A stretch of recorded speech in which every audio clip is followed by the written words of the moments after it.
नाजरीन अस्सलाम वालेकुम। इनसाइड न्यूज के नए प्रोग्राम के साथ मैं हूं इब्राहिम राजा और आज हम बात करेंगे कि बिलावल भुट्टो की ताकतवर शख्सियात से नई मुलाकात के मुतल्लिक क्या इंकशाफ हुआ है, अब्दुल कादिर बलोच को किसका फोन आया था और पर्दे के पीछे क्या बड़ा खेल चल रहा है।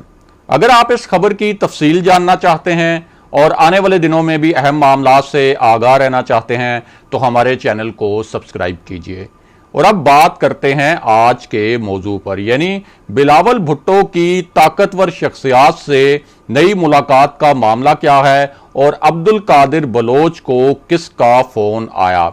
आपको इस मामले से जुड़े दो इंतहाई अहम वाकयात और उनकी हैरान कुन तफसीलात से आगाह करते हैं ताकि आप इस पूरे मामले को अच्छी तरह और आसानी से समझ सकें। तो सबसे पहले आपको बताएं कि बिलावल भुट्टो के इंटरव्यू के पीछे जो असल कहानी छुपी है उसके मुतल्लिक कुछ नए और सनसनीखेज इंकशाफात हुए हैं।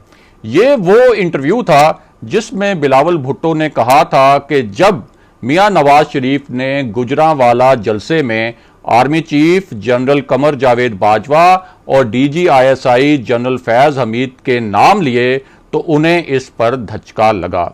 इसी इंटरव्यू में बिलावल भुट्टो ने यह भी कहा था कि ऑल पार्टीज कॉन्फ्रेंस में यह तय नहीं हुआ था कि फौजी क़यादत के नाम लिए जाएंगे और ये मियां नवाज शरीफ और उनकी पार्टी मुस्लिम लीग नून का ज़ाती फैसला है।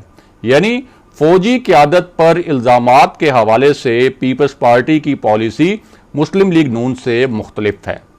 बिलावल भुट्टो के इस इंटरव्यू में एक इंतहाई अहम बात यह भी थी कि PDM की तहरीक का मकसद ये नहीं कि फौजी क़यादत पर दबाव बढ़ाकर उसे इस्तीफ़ा देने पर मजबूर किया जाए। इसका मतलब यह है कि सिर्फ पीपल्स पार्टी ही नहीं बल्कि PDM की कुछ और जमातें भी मुस्लिम लीग नून की इस पॉलिसी के साथ नहीं कि फौजी क़यादत पर दबाव बढ़ाकर उन्हें मुस्ताफ़ी होने पर मजबूर किया जाए।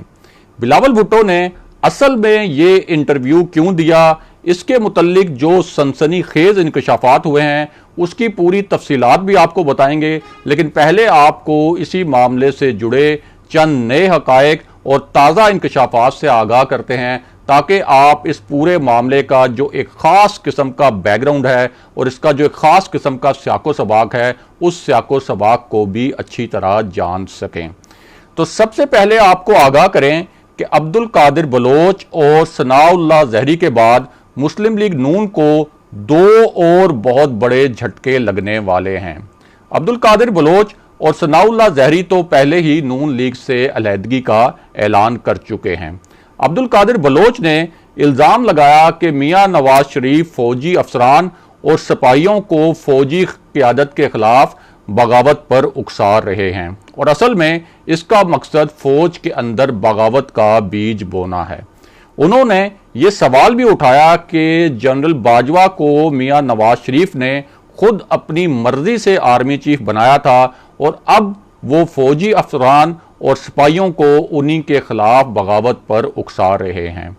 अब्दुल कादिर बलोच ने दावा किया कि कोयटा जलसे से सिर्फ एक दिन पहले उन्हें फ़ोन करके बताया गया कि सनाउल्लाह ज़हरी स्टेज पर नहीं आएंगे। मैंने वजह पूछी तो बताया गया कि अगर सनाउल्लाह ज़हरी स्टेज पर आए तो अख्तर मैंगल नाराज़ हो जाएंगे। उन्होंने सवाल उठाया कि ये कैसी पॉलिसी है कि किसी और पार्टी के रहनुमा को खुश करने के लिए अपनी ही पार्टी के रहनुमा को धुतकार दिया जाए। अब यहाँ अहम बात यह है कि नून लीग ने अख्तर मैंगल को सनाउल्लाह ज़हरी पर इसलिए फोकियत दी कि नून लीग को पता था कि अख्तर मैंगल ने जिस किस्म की फ़ौज मुखालिफ तकरीर करनी है सनाउल्लाह ज़हरी ना तो उस किस्म की तकरीर करेंगे और ना ही आगे चलकर इस बयानिए के साथ चल सकेंगे। मुस्लिम लीग नून और PDM के पास अख्तर मैंगल की सूरत में एक मौसर सियासी कार्ड मौजूद है और ये जो कार्ड है ये बलूचिस्तान की महरूमियों का कार्ड है जिसे फ़ौज के ख़िलाफ़ खेला जाएगा और खेला जा रहा है। अख्तर मैंगल की पार्टी BNP के पास कौमी असम्बली में 3 और सेनेट में 1 नशिस्त भी मौजूद है। दूसरी जानिब सनाउल्लाह जहरी ने इल्ज़ाम लगाया कि नवाज शरीफ की फितरत ही डसना है और उन्होंने अपने मोहसिनों को भी नहीं छोड़ा। उनका रूप गली गली में हर किसी को दिखाएंगे। सनाउल्लाह जहरी के अलावा नून लीग की साबिक सेनेटर रजीना खान, मुस्लिम लीग नून के कल्लात, जाफराबाद और नसीराबाद के जो सदूर हैं वो भी पार्टी से मुस्ताफी हो गए हैं। अब इसके अलावा भी नून लीग को दो बहुत बड़े झटके लगने वाले हैं, क्योंकि मियां नवाज शरीफ के बयानिए का बोझ उठाना पीडीएम की कई जमातों के लिए मुश्किल होता जा रहा है। अब पीडीएम में शामिल कौमी वतन पार्टी ने भी मियां नवाज शरीफ के फौजी क़यादत के मुखालिफ बयान और बयानिए से लाताल्लुकी अख्तियार कर ली है। कौमी वतन पार्टी के सरबराह आफ्ताब शेरपाव हैं और उन्होंने नवाज शरीफ के बयानिए पर शदीद तहफ़्फ़ुज़ात ज़ाहिर कर दिए हैं। कौमी वतन पार्टी का कहना है कि कौमी सलामती के इदारों की क़यादत को निशाना बनाना हमारा एजेंडा नहीं। कौमी वतन पार्टी के अलावा जमीयत अहले हदीस ने भी मियां नवाज शरीफ के बयानिए पर सख्त एतराज़ात उठाए हैं और कहा है कि वो फौजी क़यादत के खिलाफ जो बयानिया बनाया गया है उस बयानिए का साथ नहीं देगी और ये सूरत हाल नून लीग के लिए एक बहुत बड़ा सियासी झटका है। और अब बात करते हैं कि बिलावल भुट्टो के इंटरव्यू और ताकतवर शख्सियत से मुलाकात के मामले में क्या नए इंकशाफात हुए हैं, और साथ ही आपको ये भी बताते हैं कि वजीर आज़म इमरान खान ने क्या 3 अहम पॉइंट्स उठाए हैं। तो पहले आपको आगाह करें कि वजीर आज़म इमरान खान ने कहा है कि मियां नवाज शरीफ ने फौज के खिलाफ एक साजिश की और ये साजिश पकड़ी गई है और उनके पीछे भारत है, इसीलिए वो भारत की जुबान बोल रहे हैं। वजीर आज़म ने ये अल्फाज इस्तेमाल किए कि मैं तुम्हारी तरह के मीर जाफर, मीर सादिक और अय्याज सादिक को हर हाल में कानून के कटहरे में लाऊंगा। इसका मतलब है कि वजीर आज़म और हुकूमत अब भी अय्याज सादिक के खिलाफ कार्रवाई का पूरा इरादा रखते हैं। वजीर आज़म का तीसरा मानी खेज पॉइंट यह था कि मियां नवाज शरीफ फौजी क़यादत पर इसलिए दबाव डाल रहे हैं कि इदारे दबाव में आकर मुझे कहें कि मैं अपोजिशन को एनआरओ दे दूं, लेकिन मैं किसी सूरत ऐसा नहीं करूंगा। यानी अगर फौजी क़यादत किसी भी वजह से मुझे किसी किस्म के समझौते के लिए कहती है तो मैं तब भी किसी किस्म का समझौता नहीं करूंगा। वज़ीर आज़म इमरान खान के इन पॉइंट्स पर मरियम नवाज ने भी मानी खेज जवाब दिया और उन्होंने कहा कि हुकूमत के ताबूत में आखिरी कील ठोंकने का वक्त आ गया है और डर डर के हुकूमत की हालत पतली हो चुकी है। उनका कहना था कि इसी बदहवासी में हमारे लोगों की गिरफ्तारियां की जा रही हैं और जब कोई हुकूमत जाने वाली होती है तो वो आखिरी वक्त पर इसी तरह की गिरफ्तारियां करके बचने की कोशिश करती है। मरियम नवाज से बिलावल भुट्टो के इंटरव्यू के मुतल्लिक भी एक अहम सवाल पूछा गया। इस सवाल पर मरियम नवाज का कहना था कि कुछ खास हलकों ने बिलावल भुट्टो के बयान की गलत तशरीह की, क्योंकि एक डूबती हुई कश्ती को अब तिनके का सहारा देने की कोशिश की जा रही है।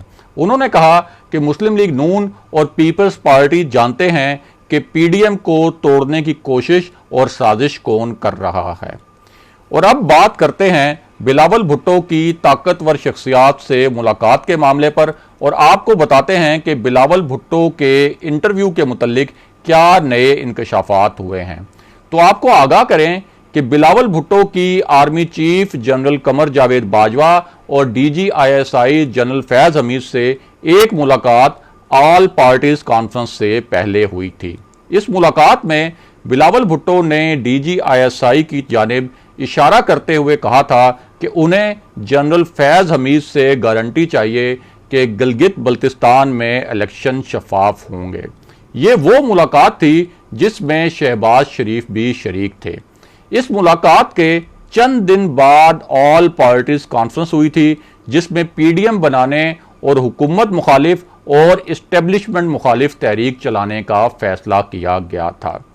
अब ये इंकशाफ हुआ है कि ऑल पार्टीज कॉन्फ्रेंस के बाद भी, यानी हुकूमत मुखालिफ तहरीक और इस्टेब्लिशमेंट मुखालिफ तहरीक चलाने के फैसले के बाद भी बिलावल भुट्टो की ताकतवर शख्सियात से मुलाकात हुई है।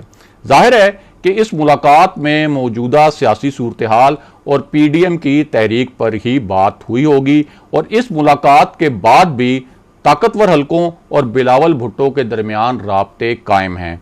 और ये जो सारा इंकशाफ है ये मारूफ सहाफ़ी सलीम साफ़ी साहब ने अपने ताज़ा प्रोग्राम में किया है।